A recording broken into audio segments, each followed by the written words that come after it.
IELTS Listening Practice Test. You will hear a series of recordings, and you will be required to answer questions based on what you hear. Before each recording, you will be given time to read the instructions and the questions.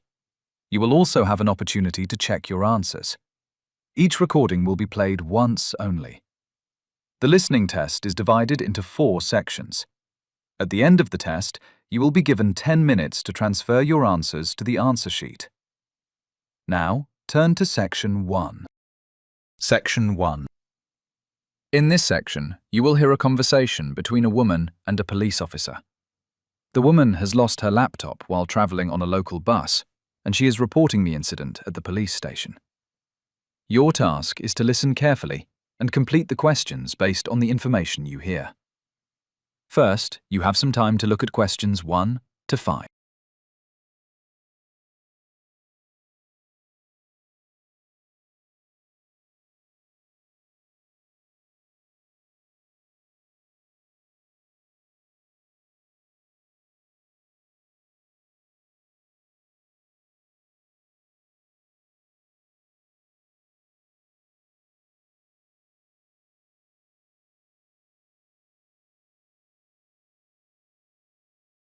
Now listen carefully and answer questions 1 to 5. Good morning. Please take a seat. How can I help you today? Good morning. I'd like to report a lost item. I think I left my laptop on a local bus yesterday. I see. Let me take some details. First of all, may I have your full name, please? Yes, it's Jessica Brown. That's JacicA Brown. Thank you. And your home address?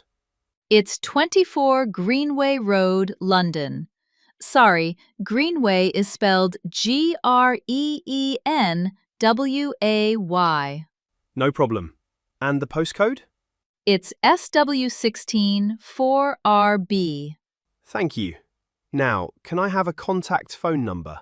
Yes, it's 071 234 58990.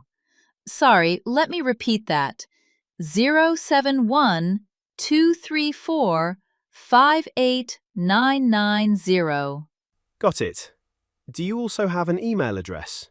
Yes, it's jessica.brown@gmail.com. Before you hear the rest of the conversation, you have some time to look at questions 6 to 10.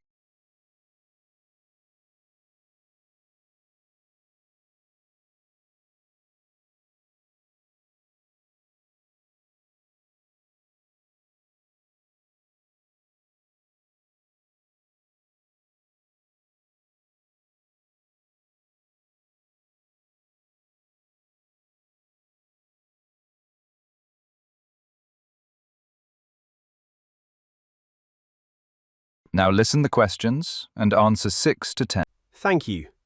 Now, about the incident. On which date did you lose the laptop? It was yesterday, the 14th of March. And approximately what time was that? Around 6:30 in the evening. Which bus number were you travelling on? It was bus number 73. Can you describe the laptop? Yes, it's a silver Dell laptop, 14 inches. I bought it for about £750 last year. All right. We'll register this report and contact you if it's found. Thank you very much. That is the end of Section 1. You now have half a minute to check your answers.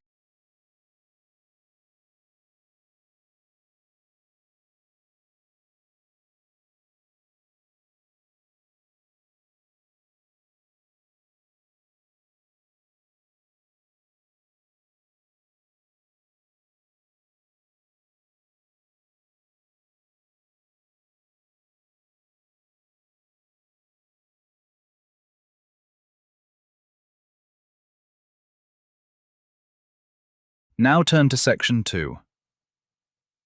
Section 2. You will hear a talk about a community sports and leisure centre.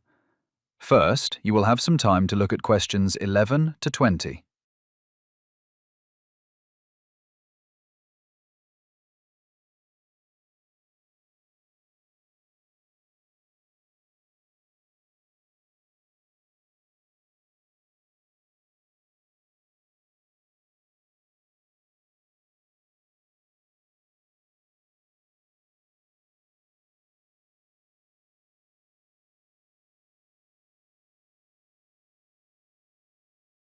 Now listen carefully and answer questions 11 to 20. Good morning, everyone, and welcome to the Riverside Community Sports and Leisure Centre. My name is Beth Noemi, and I am the Centre Manager. Today, I will give you some important information about our facilities, opening hours, membership options, and safety rules. The centre is open 7 days a week. From Monday to Friday, we open at 6:30 in the morning and close at 10 o'clock in the evening. At weekends, the centre opens slightly later, at 8 a.m. and closes at 9 p.m. Inside the building, there are several main facilities.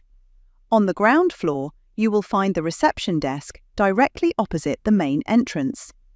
To the left of reception is the fitness gym, which is equipped with modern exercise machines and free weights.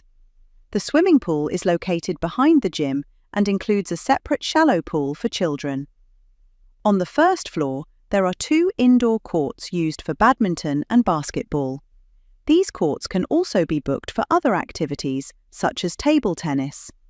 Next to the courts, there is a small cafe where visitors can buy drinks and light snacks. We offer a variety of membership options. A standard monthly membership costs £35 and allows unlimited access to the gym and swimming pool. Students and senior citizens can receive a discounted rate of £25 per month. If you prefer not to join, you may also pay per visit, which costs £8. Before using the facilities, all members must attend a short safety induction. This session lasts approximately 15 minutes and explains how to use the equipment correctly. Induction sessions are held every weekday at 9 a.m. and 6 p.m. Finally, please remember that appropriate sports clothing must be worn at all times, and food is not permitted inside the gym or pool areas. Lockers are available, but you will need to bring your own padlock. Thank you for listening. We hope you enjoy using the Riverside Community Sports and Leisure Centre. That is the end of Section 2. You now have half a minute to check your answers.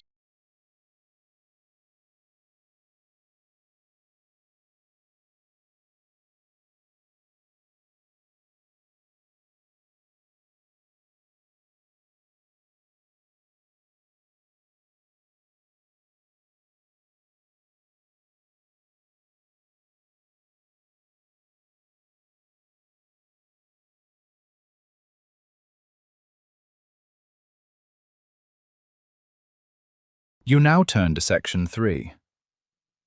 Section 3. You will hear a discussion between a student and a tutor about an academic assignment. First, you have some time to look at questions 21 to 25.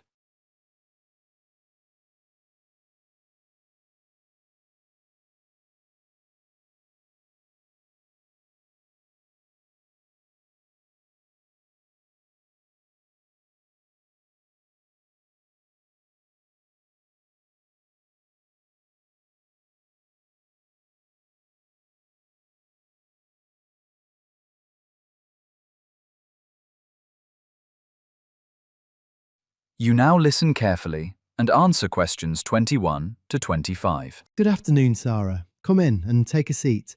So, you wanted to talk about your research assignment, didn't you? Yes, thank you, Dr. Lewis. I'm a bit unsure whether I'm heading in the right direction with my topic. That's fine. Why don't you start by telling me what you've chosen so far? Well, I decided to focus on the impact of social media on university students' study habits, but now I'm worried it might be too broad. You're right to be concerned. It is quite a wide topic. Have you thought about narrowing it down? I thought about concentrating on just one platform, like Instagram, but then I wasn't sure if that would be academic enough. Actually, focusing on a single platform is often a good idea. It allows for more detailed analysis. Academic value comes from how you analyse the issue, not how many platforms you include. Oh, I see. I assumed using more examples would make it stronger. That's a common misunderstanding. Depth is usually more important than range in assignments like this. Right, that makes sense. Another thing I'm struggling with is the research method. I planned to use an online survey, but I'm not confident about the questions I've written. Let me guess, too many yes or no questions. Exactly. I thought they'd be easier to analyse. They are easier, but they don't always provide useful data. You should include some open-ended questions to encourage more detailed responses. So, maybe a mix of both. Yes, that would be more effective. Also, remember to explain why you chose that method in your methodology section. I actually thought the methodology section was optional. No, it's a required part of the assignment. It carries 10% of the total marks. Oh, I didn't realise that. I'll definitely focus on it more then. Good. Now, let's talk about your sources. How many academic references have you included so far? At the moment, only 3 journal articles. I was planning to add some blog posts as well. Blog posts can be useful for background reading, but they shouldn't be your main sources. Before you hear the rest of the conversation, you have some time to look at questions 26 to 30.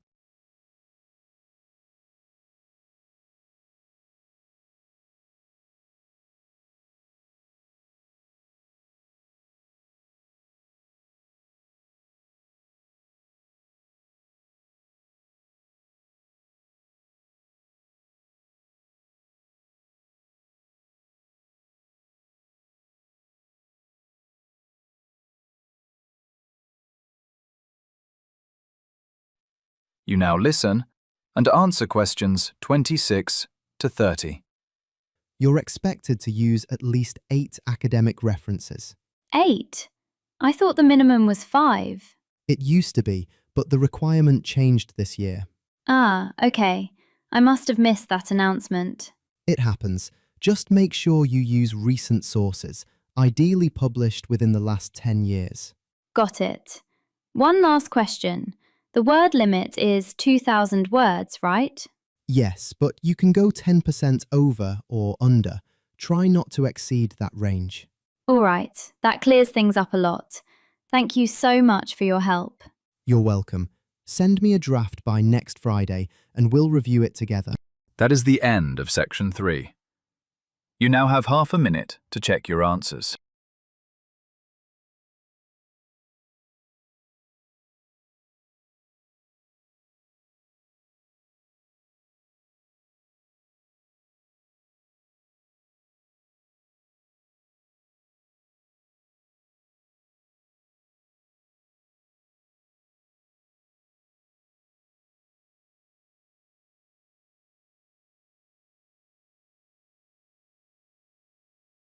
You now turn to section 4.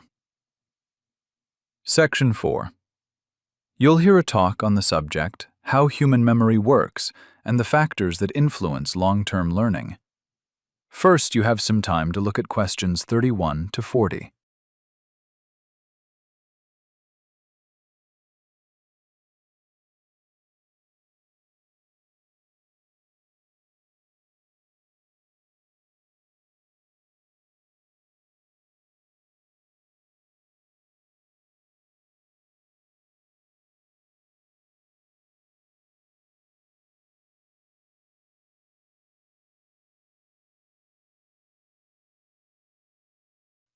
Now, listen carefully and answer questions 31 to 40.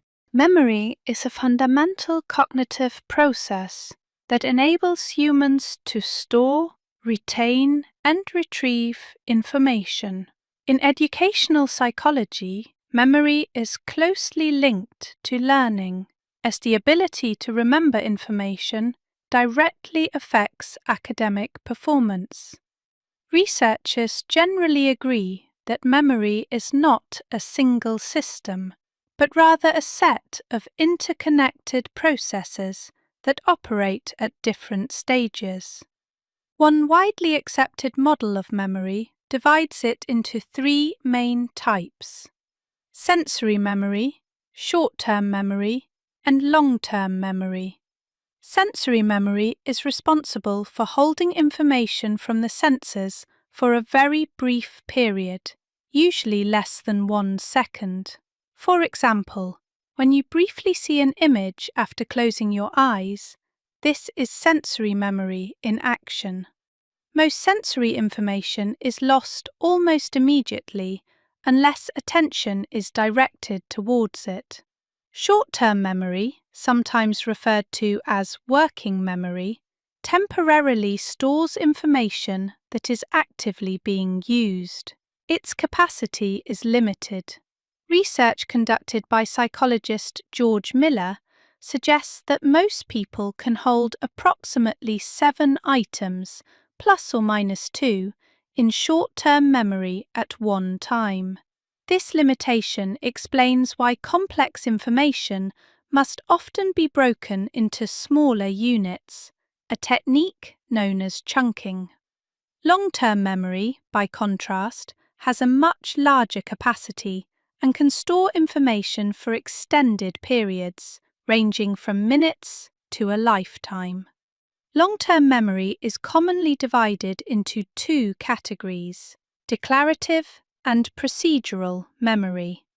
Declarative memory involves facts and events, such as historical dates or personal experiences, while procedural memory relates to skills, such as riding a bicycle or typing on a keyboard. Several factors influence how information is transferred from short-term memory to long-term memory. One important factor is repetition. Studies show that repeated exposure to information strengthens neural connections in the brain, making recall more reliable. However, repetition alone is not always sufficient.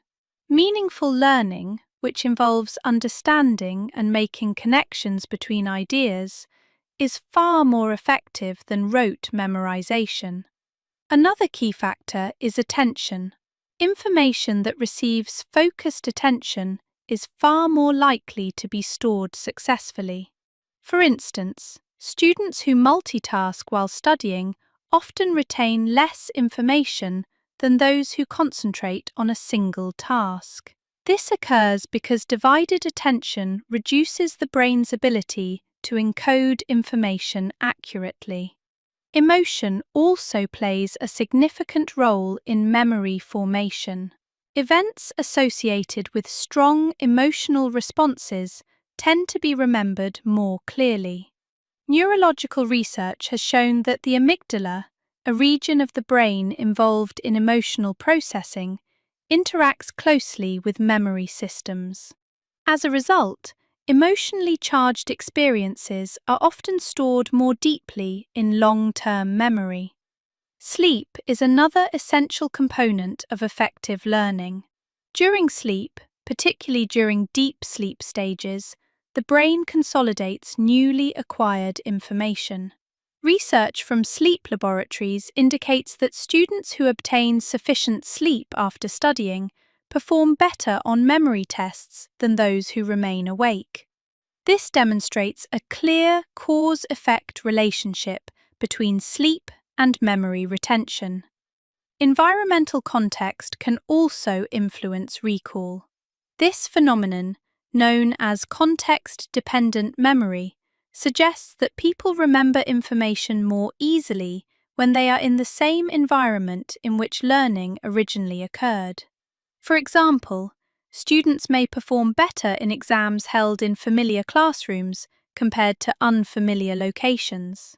In educational settings, these findings have important practical implications.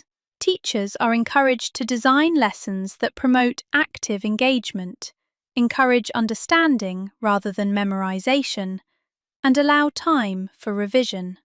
Furthermore, students who manage their attention, sleep patterns, and study environments effectively are more likely to achieve long-term academic success. In conclusion, memory is a complex system influenced by cognitive, emotional, and environmental factors. By understanding how memory functions and what affects it, learners and educators can adopt strategies that significantly improve the learning process. That is the end of section 4. You now have half a minute to check your answers.